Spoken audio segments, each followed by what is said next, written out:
کچھ بھی پڑھ لو، کچھ بھی کر لو. ہاں یہ بات جو ہے نا کنویں کا مینک واک واک کے کنویں کی طرف جاتا ہے. میری جو ہے نا آپ نے لاسوال سمندر بننا ہے.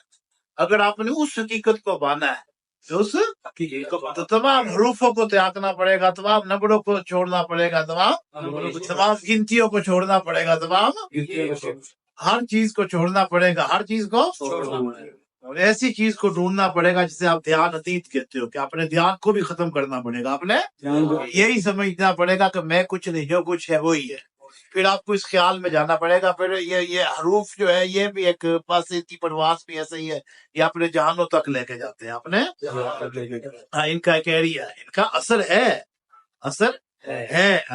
کوئی ایسا حرف ہے ہی نہیں جس میں اثر. حروف مقطعات جو پڑھ کے جو کہو وہ کام ہوتا ہے، وہ ایک حد تک ہے، ایک لیکن اگر آپ اس علم کو ڈھونڈیں گے مجھے اللہ کی ذات مل جائے یا خدا مل جائے، تو پھر یہ کسی بھی حروف میں طاقت نہیں ہے کہ آپ کو وہاں تک لے جا سکے. یا کسی میں وہ یہ طاقت نہیں ہے. بس آپ کو تلاش کرنی پڑے گی، تلاش اور سب سے پہلے خود میں ڈھونڈنا پڑے گا. اور صرف آپ کو نہیں، ہر انسان کو، ہر انسان اس بات سے پہلے عکس اول کو ڈھونڈو، اس نور کو ڈھونڈو، پھر حروف کی طرف ہم آئیں گے. پھر ہم کیونکہ لفظ بعد میں بنے ہیں، جیسے گنتیاں بھی بعد میں بنی ہیں، ہر چیز بعد میں بنی ہے. جو اللہ تعالیٰ کی تعداد سے پہلے تھی. اللہ تعالیٰ خیال کریں. ایسے قرآن پاک کی آیات ہے جو اس پہ لکھا ہے وہ بھی آپ کے، وہ بھی وہی آپ کے. بائبل بھی تھی، توریت بھی تھی، ہر چیز تھی، پر کتابیں بھی بعد میں اتری ہے. اللہ تعالیٰ کی ذات ان سب سے پہلے وہی تھی. لیکن میں سچ لکھا کہ لامی اللہ یہ سب بات سورۃ اخلاص میں اس کی سچی صفت ہے. یہ سچی اگر آپ لامی یولد کو بھی ہم پکڑ لیں تو ہمیں سمجھ آ جاتی ہے، سمجھ آ جاتی ہے کہ ہمارا حقیقی مالک کون ہے، ہمارا حقیقی مالک. حضرت آدم کے ماں باپ نہیں تھے، حضرت آدم کے، لیکن وہ مٹی سے بنے. اس کا مطلب کوئی چیز تو اس سے پہلے تھی نا جس سے وہ بنا جو ہے بات کرنے والی ہے.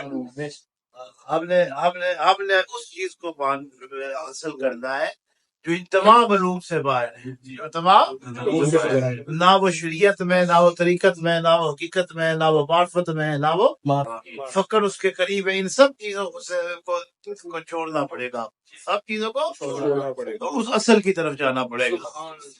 اس مقصد یہ آپ کو ایسے ہی کہ اللہ نے ایک کھیل کھیلی ہے، ایک کھیل یہ ہے کہ اپنی پہچان کے لیے انسان کو بنایا ہے، اور اسے اینک بھی وہ لگا دی ہے جس میں دکھائی کچھ نہیں دیتا.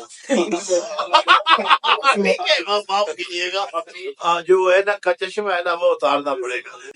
اس کے ہاتھوں کا بھی ذکر ہے، ید اللہ فوق ایدیہم، ید اللہ میں نے اپنے دو ہاتھوں سے آدم کو بنایا. اس کے ہاتھوں کا بھی قرآن میں ذکر ہے، لیکن وہ انسان کی طرح کے نہیں ہے، وہ انسان کی طرح کے نہیں ہے. اس کے ہاتھ، اس کا جسم ایسا نہیں ہے کہ کوئی انسان بیٹھا. جیسے کہہ لو جیسے آپ ایک بادشاہ تھا، پورا ملک اس کے ہاتھ میں تھا، یعنی اس کے قبضے میں تھا. اس کے اب یہ ظاہری نہیں پورا ملک ایک آدمی کے ہاتھ میں تھا، یعنی اس کے قبضے میں تھا، اس کے حکم میں تھا. اس کے یہاں مراد یہ ہے، یہاں مراد یہ ہے. تو ہم یہ مانتے ہیں کہ اللہ تعالیٰ کی جو پاک ذات ہے یہ وجود سے برتر ہے، وجود سے ماورا ہے. جیسا کہ مثل اس کے کوئی چیز نہیں ہے کوئی.